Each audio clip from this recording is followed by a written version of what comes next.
আসসালামু আলাইকুম গাইস, কেমন আছো? আশা রাখছি ভালো আছো। আলহামদুলিল্লাহ, আমিও অনেক ভালো আছি।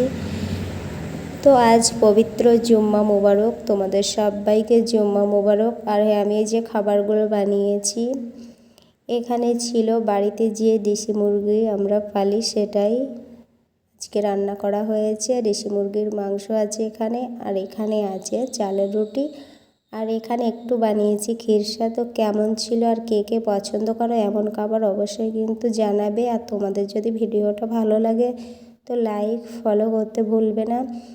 তো ভিডিওটা সম্পূর্ণ দেখার অনুরোধ রইল। আর কে কে এমন রুটি মাংস খেতে পছন্দ করো অবশ্যই কিন্তু কমেন্টে জানাবে, কমেন্ট করতে কিন্তু ভুলবে না। তো তোমাদের সবাইকে জুম্মা মুবারক। ভালো থাকবে, সুস্থ থাকবে, আমার জন্য একটু দোয়া করবে। তো আল্লাহ হাফেজ।